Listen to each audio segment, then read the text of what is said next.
আমি সংসদ সদস্য নির্বাচিত হইয়া সশ্রদ্ধ চিত্তে শপথ বা দৃঢ়ভাবে ঘোষণা করিতেছি যে আমি যে কর্তব্যভার গ্রহণ করিতে যাইতেছি তাহা আইন অনুযায়ী ও বিশ্বস্ততার সহিত পালন করিব।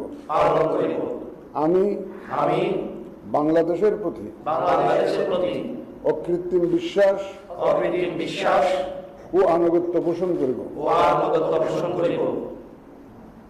এবং সংসদ সদস্যরূপে আমার কর্তব্য পালনকে ব্যক্তিগত স্বার্থের দ্বারা প্রভাবিত হইতে দিব না। ধন্যবাদ।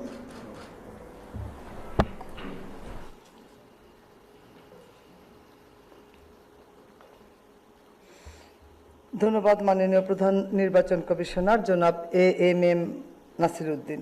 এ পর্যায়ে মাননীয় সংসদ সদস্যগণকে শপথপত্রে নির্ধারিত স্থানে নিজ নির্বাচনী এলাকা উল্লেখপূর্বক অধ্যকার তারিখ সহ স্বাক্ষরদানের জন্য বিনীত অনুরোধ জানাচ্ছি।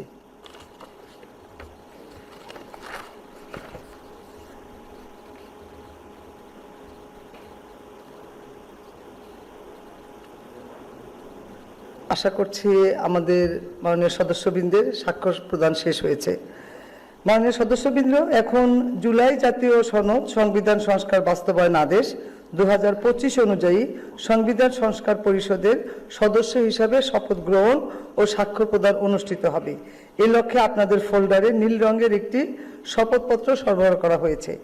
আমি এখন জুলাই জাতীয় সনদ সংবিধান সংস্কার বাস্তবায়ন আদেশ 2025 অনুচ্ছেদ 8 এবং তফসিল 1 অনুযায়ী শপথ পাঠ পরিচালনাকারী মাননীয় প্রধান নির্বাচন কমিশনার জনাব এএমএম নাসির উদ্দিনকে সংবিধান সংস্কার পরিষদ সদস্যগণকে শপথ পাঠ পরিচালনার জন্য বিনীত অনুরোধ করছি।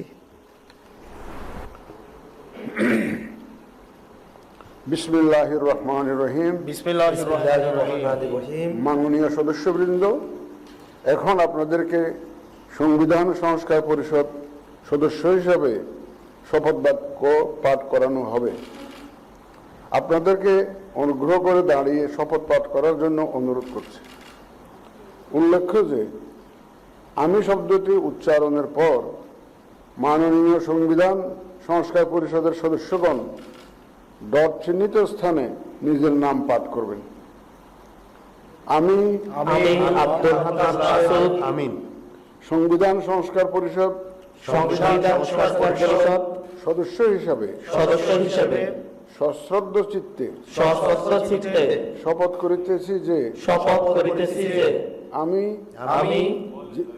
যে কর্তব্যভার গ্রহণ করিতে যাইতেছি তাহা আইন অনুযায়ী ও বিশ্বস্ততার সহিত পালন করিব। আমি বাংলাদেশের প্রতি অকৃত্রিম বিশ্বাস ও আনুগত্য পোষণ করিব এবং পরিষদ সদস্যরূপে আমার কর্তব্য পালনকে ব্যক্তিগত স্বার্থের দ্বারা প্রভাবিত হইতে দিব না। ধন্যবাদ। ধন্যবাদ মাননীয় প্রধান নির্বাচন কমিশনার জনাব এএমএম নাসির উদ্দিন। আমি এখন মাননীয় সংবিধান সংস্কার পরিষদের সদস্যগণকে শপথপত্রে নির্ধারিত স্থানে নিজ নির্বাচনী এলাকা উল্লেখপূর্বক শপথপত্রের অধ্যকার তারিখ সহ স্বাক্ষরদানের জন্য বিনীত অনুরোধ জানাচ্ছি। আশা করছি সকলের স্বাক্ষরদান শেষ। আপনারা ফোল্ডারটা নিজ নিজ জায়গায় রেখে যাবেন, আমরা এটা কালেকশন করে নিব। মাননীয় সদস্যবৃন্দ, শপথ পাঠ পরিচালনাকারী মাননীয় প্রধান নির্বাচন কমিশনার জনাব এএমএম নাসির উদ্দিনের সদয় অনুমতিক্রমে এখানে শপথের অনুষ্ঠানের সমাপ্তি ঘোষণা করছি এবং মাননীয় সদস্যগণকে